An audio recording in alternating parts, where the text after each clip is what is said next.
tonight as we do most time. I've got a slide in here. You're going to see it pop up every time.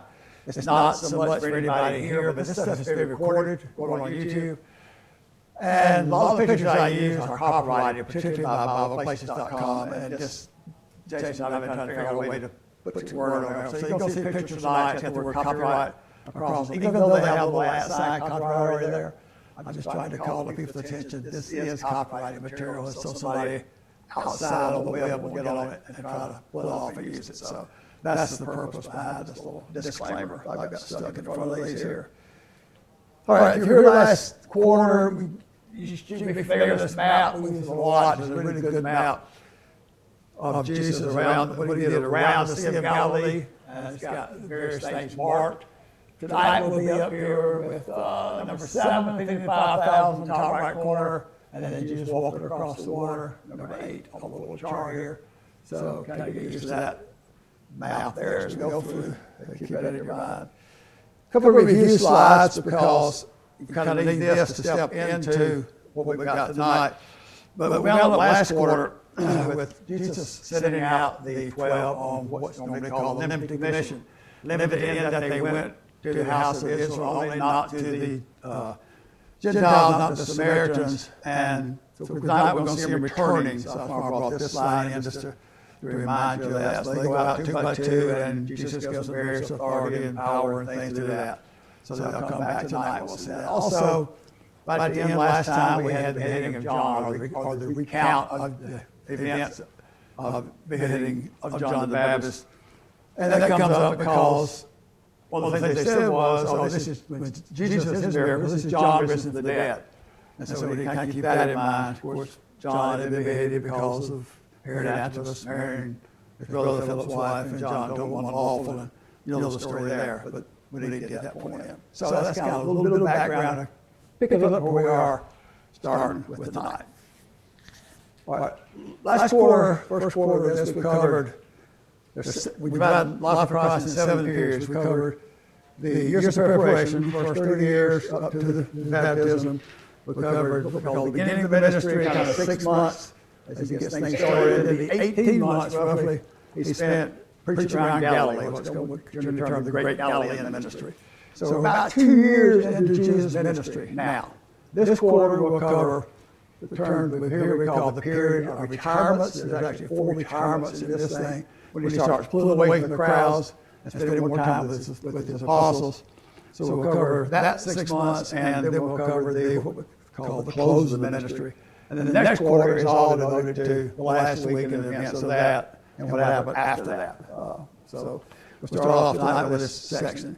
If you look at Mark 6, starting at verse 30, the apostles gathered to Jesus, told him all the things that they were done and taught. That's they came back from that limited commission we saw a minute ago. And then verse 31, it said to them, come aside by yourselves to a deserted place and rest for a while. There were many coming and going, they did not have time to even eat. So they've been busy with the crowds all around them. So now he's going to pull them back. Start pulling them back where he can get some time with them himself. We'll touch in a minute on some of the reasons why he may be spending more time with just them. So they came back to the preaching tour. They started telling Jesus what all they've done, what they accomplished there. They're all excited about that. Jesus' popularity is heading right toward his feet. It's just about to get to the very top. Because the last part of John 6, we're going to see it start coming down. So the popularity with the large crowds around him, we'll see that tonight with 50 to 5,000. Big crowd with him there, so very popular there. And so to get away from this crowd, we get this what we call the period of retirements there. Also, if you notice, in John chapter 6, we've got 4 different gospels we're bouncing around between tonight. John chapter 6, verse 4, the Passover is near. So let's think about time-wise. And the Passover time of year will correspond to our April, spring of the year, April time frame. And this is 1 year from the Passover which Jesus will die. So we got 1 year of his ministry left. So actually roughly 6 months we'll put into the period of retirements, and then 6 months into the close of the ministry. So Jesus is roughly 2 years into the ministry, 1 year left, And we'll cover most of that one year in this quarter here. So Passover time approximately here. So Capernaum, of course, now is his home base where he operates out of on the northwest corner of the Sea of Galilee. And he's going to go over to Bethsaida, which is thought to be up at the top, kind of right-hand corner. And then south of there, coming down the eastern side, is the big plain there, and down lower part of that's generally thought where the feeding of the 5,000 will take place. So it goes from Capernaum over to Bethsaida, and we'll get there. So it crosses in the water and goes to the boat over there with his apostles. But the crowds then, they recognize who he is and where he's going. They think he's going to say, they go around the side. They run around the bank, around the side of there, and actually kind of get there before he does. So here's just a couple of shots of the terrain around there. Very grassy. They're going to sit on the grass here a little later, and so it's not like, when you think about a deserted place, it's not like a desert. It's not like a sandy place. It's a place away from people. So a deserted place. A couple of pictures of the terrain we're looking at there. So Passover's near, they go to our year. Feeding the 5,000, the only miracle in all four Gospels. That's when we bounce them back and forth between them Sunday night. So it's there. And the walk on the water, which we get next, is only in all but Luke. So very popular. And in John chapter 6, verse 1, we see the Sea of Galilee and the Sea of Tiberias equated. Sea of Galilee, which is the Sea of Tiberias. Tiberias was a city on the left side that Herod built there, named after the emperor Tiberius, more of a Greek-type city. Like I've said in here before, I think Galilee has got a more Greek culture to it than what Judea does. Down around Jerusalem, the temple, more Greek influence, and then the northern province up there. So the question is, why is he starting this period of retirements? And several reasons for it. One is just the crowd. They just need some time away. They have no time to do anything with just people around them just all the time. The verse we have else said they don't have time to eat. So that may be part of it. But he needs also time to start. He's got 1 year left, and he's going to be gone. So these 12 men have got to accomplish the mission he wants them to accomplish when he's gone. So he needs some time to teach them and to be with them. And then the question comes up, did the beheading of John have any influence on it?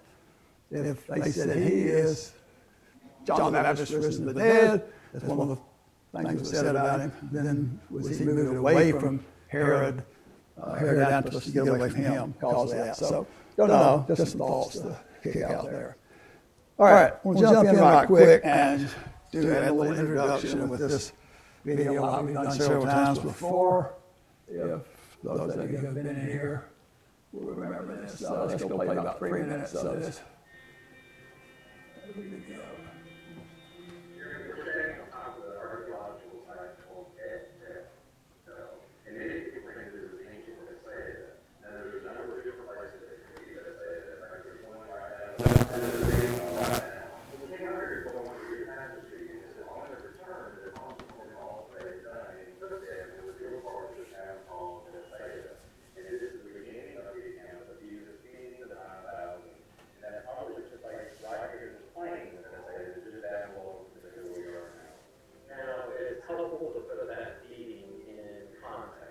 The disciples had come back to tell him all they had done. They had been sent out on that limited commission. But the other piece of news that they brought to him was that Herod Antipas had just killed his cousin John the Baptist down at his wife's fortress.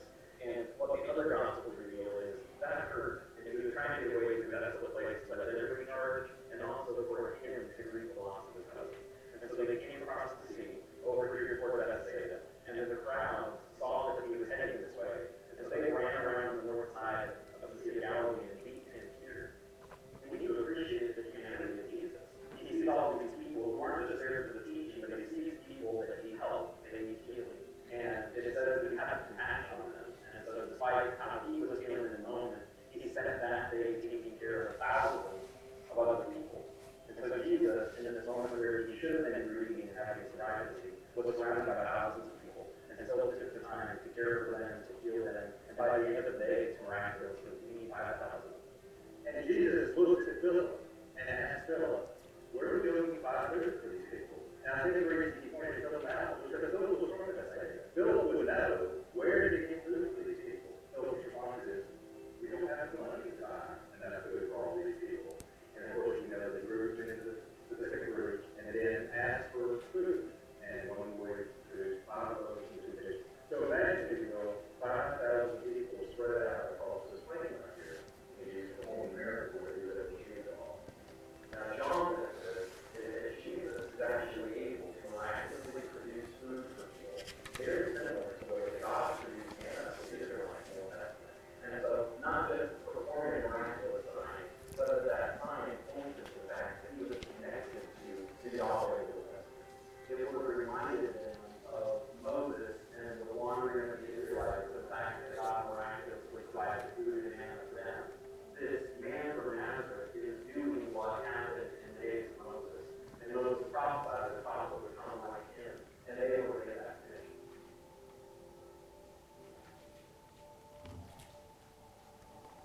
Okay. All right, that's a little short recap of what we're doing here. Get back on this one. See if I can get all the right buttons pushed. Okay. Lovely. I like this video stuff just because of a little short clips you pick out of what you want to talk about with that. So this is a picture looking from the east. So put yourself on the east side, looking across Bethsaida's up to the north. Probably the place of feeding the 5,000. Then we'll be a little bit to the south of that. Here's a picture looking the other direction, kind of from the southern end looking up. So Bethsaida's on the left and the plain there is on the right from this picture here then. So they mentioned in the video, Jesus continues to heal all the sick. The specific words were he had compassion on them as they came bringing them to him. But then after this long, busy day of trying to get away from the crowds, they follow him around and they're there and he's been healing and teaching all day long. It's evening time comes and there's no McDonald's. There's no place to go eat, you know, and if they got 5,000 men, the estimated crowd here was probably 10,000 people plus. I mean, if you estimate the entire people there. So even a McDonald's had problems feeding that many people in the desert place out here. So the apostles come up and say, it's time to send the crowd away. Send them out if they can go find something, somewhere to eat. You know, we don't have any food for them. And if we had any money, it'd be 200 denarii would be about 200 days' wages that they would take to feed that many crowd they estimated there. So Jesus said, well, you just give them something to eat. And he says he knew what he was going to do, but he did this testing them to see what they said. You give them something to eat. So they looked in the crowd and they found this lad that has 5 barley loaves and 2 small fishes. Now, barley loaves are normally eaten by the poor. I'm going to read you a little piece here in a minute. Eaten by the poor people. And these are not big, nice loaves of bread, more likely flat bread type things. And the fish generally are thought to be probably more the small size. They might wrap in this bread, have it to give it some flavor or eat there. Let me read you a couple of pieces about that. This is from Kaufman's commentary. Barley loaves were not the bakery-sized loaves of our time, small flat cakes associated with the diet, eating habits of the poor. Small fishes were used as a relish, something with the bread. And then from Barnes, he says, barley was a cheap kind of food, scarcely 1/3 the value of wheat, and was used as such by the poor people. So that's the kind of food this lad had that they were going to start with here. So he tells his apostles, have them sit down in groups of 50. One of the Gospels says in groups of hundreds and 50s on the grass. And crowd, there was 5,000 men. So total crowd size may have been well over 10,000 people. We don't know. That's a lot of people here. And all 4 Gospels record Jesus, the term is used, blessing it. He blessed it. He gave thanks for it. He gave thanks for the food. I don't hear it as much as I used to, but older people years ago would say, somebody bless the food, or let's give a blessing for the food here. We usually say now, give thanks for the food is the term I used to hear now, but bless it was a more common term in my growing up days, I guess. So he gave the food then to the disciples, and they gave it out to the people.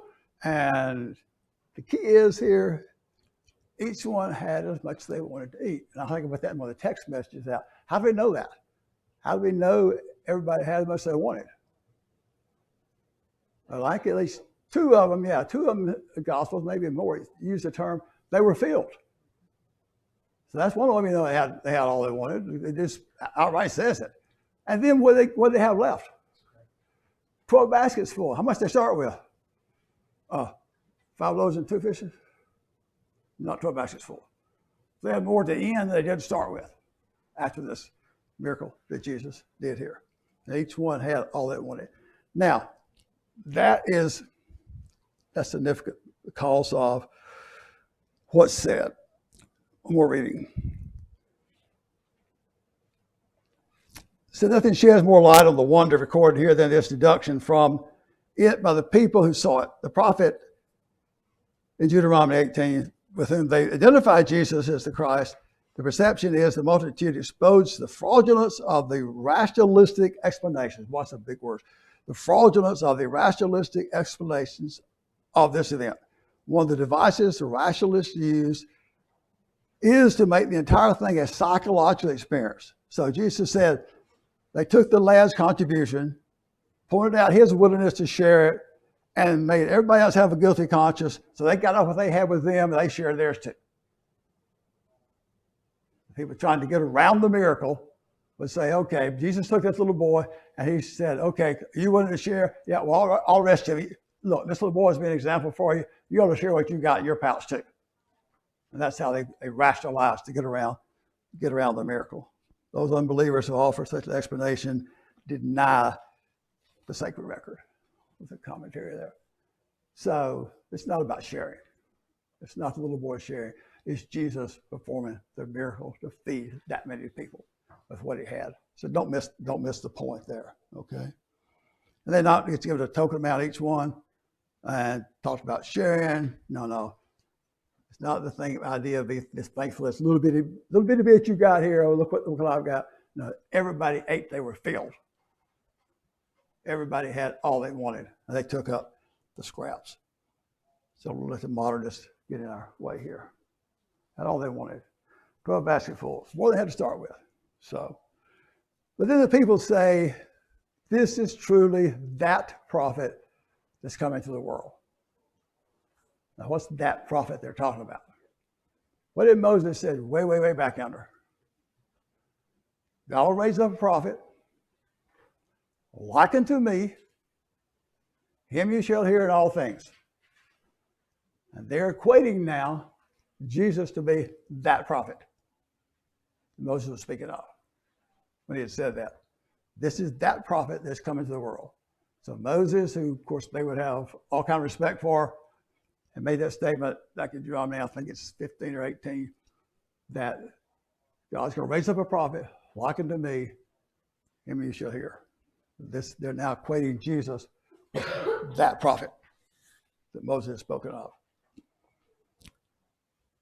So keep this in mind, a notable miracle, not just a little boy sharing the food he had there and causing everybody else to have a guilty conscience and get theirs out and eat it, or whatever lesson you might want to take off on a tangent and try to teach out of that. Comments on that so far? Anybody? Thoughts? We do see through here Jesus, with every opportunity, trying to get their mind off physical to the church. Yeah, that's the rest of chapter 6. And we're going to get into that, I think it's Sunday. I looked ahead a little bit, not knowing how much I'll be able to see between now and Sunday. I thought I might have looked at it ahead of time. So that's his big task. And I may have a slide on that. I hope if I do or not. We'll get to it in a minute if I do. But Jesus is now going to try to get them to get, and they don't want to. Well, let me hang all that. Hold on. We'll get that in a minute. I got to talk about that in a minute. I got a slide about that. I know I do. So let's think about feeding the 5,000. And this is, how unique is this? What is unique? 10,000 people he fed. But go back to what Elijah had done with the widow and the flour and the oil and the famine. When did it run out? It didn't. Not until the famine was over. Okay? Elisha also had one. Elisha, remember the lady came to him and they were going to take her and her sons to pay the debt that her husband was dead. And he said, go gather up all the containers you can and start pouring the little oil you have into them. And what they do? They filled up all the containers they could get and all they could borrow and just kept pouring oil out. And he said, go sell it, pay your debts, and live off the rest of it then. And then Elisha fed 100 men with 20 loaves and some grain. And then Moses in the wilderness. Oh, and there's all that kind of explanation for this. This is what it really meant. It was, and I forgot what I've read now, about some naturally occurring food that they could go out and pick and stuff like this. People are trying to kill all these miracles. They just don't want to believe them. Don't want to believe them. So, should we be surprised that Jesus is doing this? Let's see, what's he done so far? Well, he's healed all these sick people. He's raised the dead. He's cast out demons. These people that were cutting themselves and crazy and couldn't be bound with chains. And the winds and the waves obey him. Remember when he killed the storm? What's a little food? When you start down the things that he's done, why would you be astonished at this one?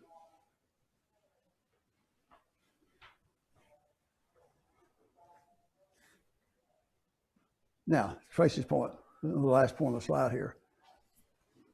Let's go through the rest of John 6. He starts trying to make this transition from this physical food that he's given them here. Just like the woman at the well. What did he give her? Physical water. What did she say? I want that water. I don't have to come back and draw. I want that. Jesus speaks about a different water. Same thing here. He's going to make his transition in John chapter, big chapter. John chapter 6 is a big key chapter, particularly the way it winds up at the end of it.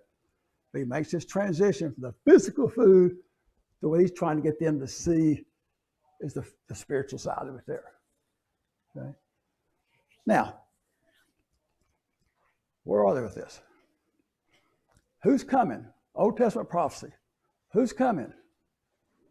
The Messiah, also called the Christ, same word, anointed one, all this. Messiah's coming. What's the situation with the Jews now? Under whose control? Rome, right? Roman control. This Messiah, this King is coming. How about this one? Think he'd make a pretty good one? Let's see, what can he do? Oh, he'd make all our sick folks well. Good teacher. Teachers the one got to have an authority. Oh, and he can feed us. Then you start thinking about all this little list of things that's going through. Let's make him king, okay? By force, why not? By his food, good teacher, and it's on and on we go. And after all, he is that prophet Moses talked about.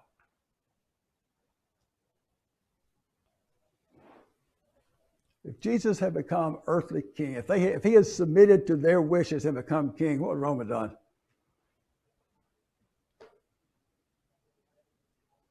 How long would it have taken Rome to kill him, to put him to death? That's the resurrection. Is that what we're looking for? It's an outlaw. Somebody's causing the trouble. That's not it. What was the mission? Go all the way back before he's born when the angel's speaking to Joseph. He called his name Jesus because he will save his people from their sins. That's his mission. Not to be an earthly king.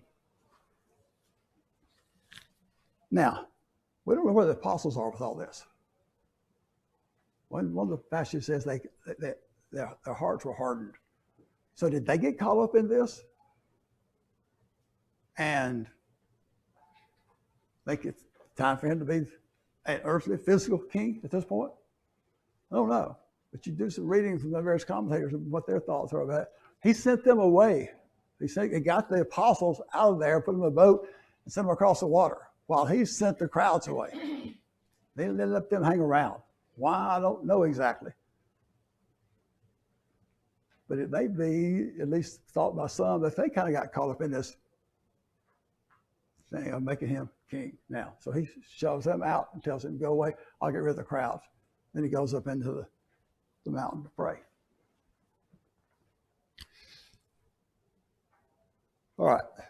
Premillennialist, dispensationalist, the 1,000-year people, ought to heed the lesson of this passage. When Jesus had the chance to become an earthly king, he turned it down. 10,000 people, it will make him king. He would refuse it today. His kingdom is of the spiritual realm. Those who accept his lordship are known aggregately or together as the church. Kingdom has a future dimension, but even then it's not a carnal or a physical one. There will be a king. Revelation 19:16. He has on his robe and on his thigh a name which is written, King of Kings and Lord of Lords. Is he king? Yes. But not a physical king like they were looking for. He is king. He is king now, but not the kind of king they were looking for. Feeds a different kind of food, as we'll get into a little later.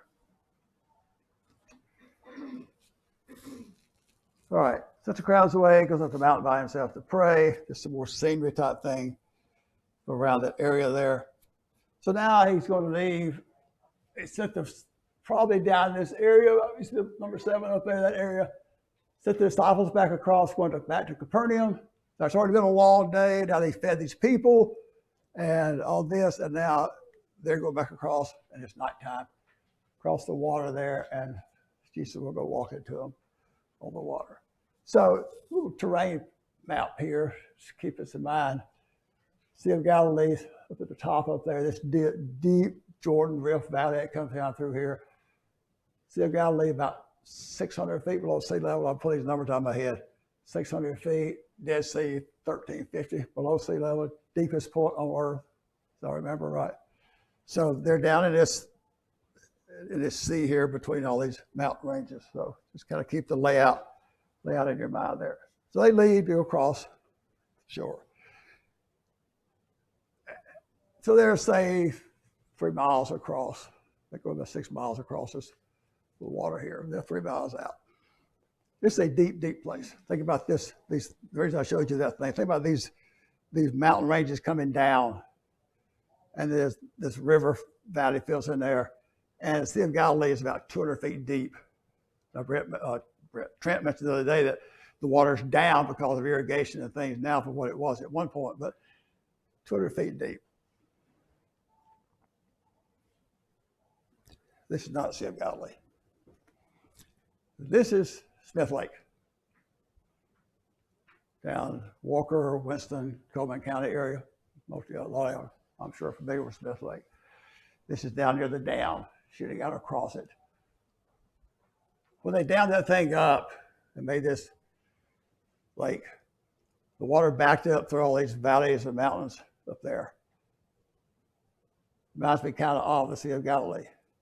It's 246 feet, I think I read, at its deepest point. So a very similar type thing to the water down in the mountains there. You turn here where you're standing near the boat docks, near the dam, and turn and look to the right. That was looking kind of northeast. Turn, look south, and it's the top of the dam. It's not a dam like Wheeler or Wilson where you drive, highway across it type thing. They did drive vehicles across, but not for that. And this does, it's the bottom side, the back side of the dam. Over 300 feet high, like a football field, and standing there someone's in. That's how tall the dam is there. Why don't you think about it, it's the water being backed up in these valleys. And think about the Sea of Galilee being kind of like that deep, deep, deep, deep gorge it fills up.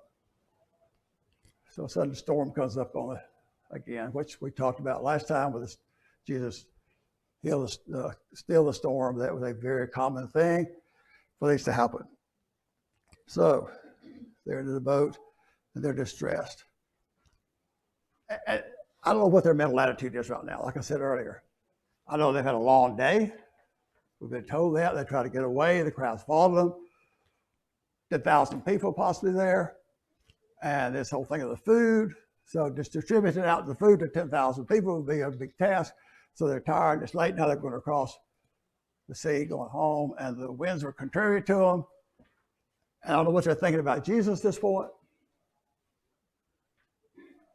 But early hours of the morning, fourth watch, between 3 and 6 a.m. Their day starts at 6 o'clock in the morning. Jesus comes walking to them on the water. And one of the Gospels said he would have passed them by, he said. So I don't know if he's just going to walk by and see if they call to him, or exactly what it means, but I think he would have passed them by. But he's the biggest storm out there walking across the water. They see this person coming toward them. I mean, how many people you see walk across the lake, right? What do you think it was? A ghost? Stormy sea? Little passage here from Job chapter 9. Job's talking about God. He alone spreads out the heavens and treads on the waves of the sea. He made Bear and Orion, Pleiades, one of those constellations, stars, and chambers of the south, spot in the south where there are no stars. Great things past finding out, wonders without number. So that's Job talking about God walking on the waves of the sea. This picture, I don't think they call it a dramatization over here. I don't think it does it right because there's not much winds and waves in this picture here. You know, think about how you can make a picture with winds and waves going on. But here's this ghost coming. But Jesus speaks up to him and says, "Don't be afraid. Don't be afraid.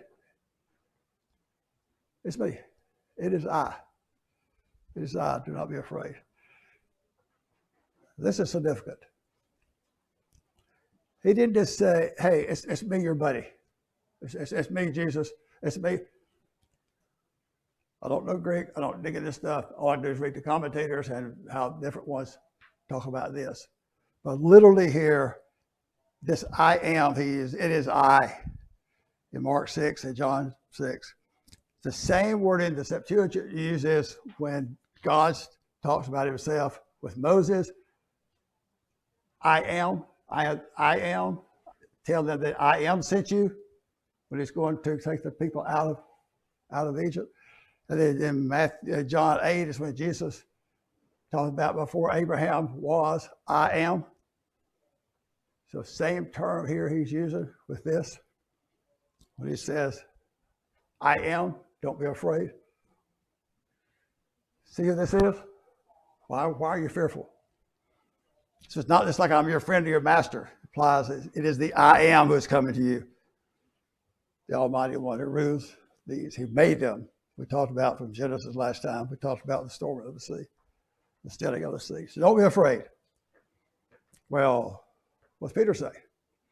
If it is you, Lord, then let me do what? Let me come walk out to you. Okay, now, that's pretty bold. Would you have gotten out of that boat? Would you have gotten out of that boat with the winds and the waves blowing around you? I don't care who it is out there, but would you think about that now? You crawl out of this boat in a 200-foot deep sea.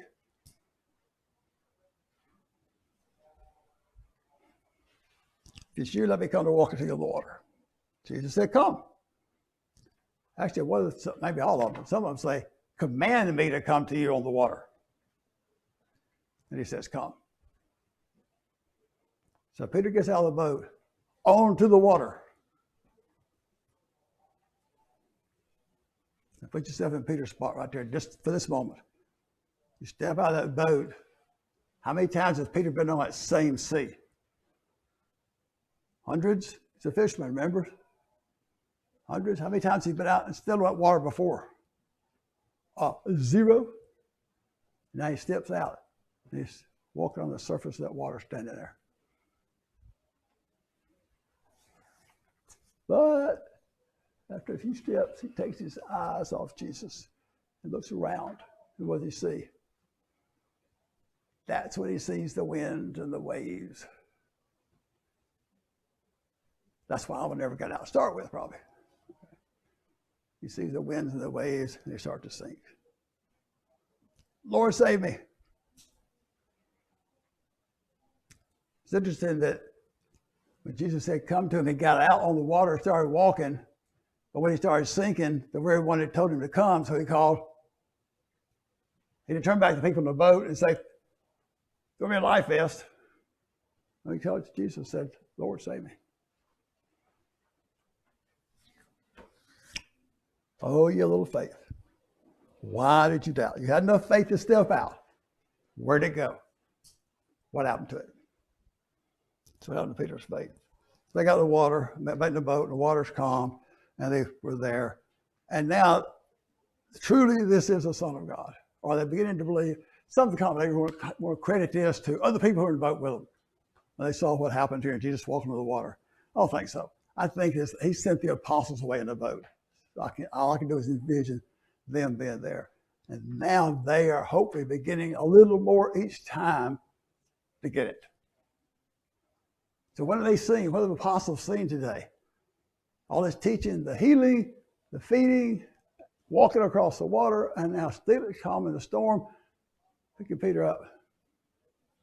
Maybe they're beginning to get it. Thoughts? Anybody? Okay, let's think about this a minute. When do we begin to sink? When do we begin to sink? While focused on Jesus, Peter, did not sink. It was the chaos that's going around him that made him sink. Only when he allowed his eyes to move toward earthly things did his faith fail him. Focusing on Jesus, Peter's fine. He starts looking around at the winds and the waves. He starts sinking.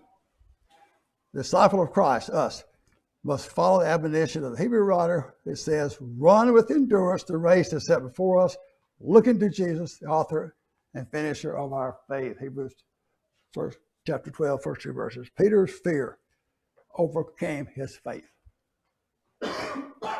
when he looked around him. So look at this verse again. Hebrews 12. What's it just following? The great chapter on faith, Hebrews 11. What's the very first word?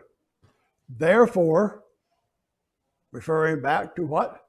What you just read, okay? Therefore, we also, since we are surrounded by a greater cloud of witnesses, let us lay aside every weight and the sin that easily ensnares us. Cast them off, Peter, quit looking at that. And run with endurance the race is set before us. Endurance. A continuing action. Patience. Perseverance. This is us. This is why we don't sink. We run that race with perseverance. Looking to Jesus. Next verse. Lay aside the sin which so easily ensnares us. Run with endurance the race set before us. Looking to Jesus. Very next verse, first part of chapter 12, verse 2. The author and finisher of our faith. When do we sink? We look around us and are pulled away by the things that ensnare us. Keep our eye on Jesus. Look into Jesus, the author and finisher of our faith. And we won't sink. Okay, that clock was about 2 minutes slow when we started. It's got 2.5 minutes left. Anybody got 30 seconds worth of thoughts? That's all I got.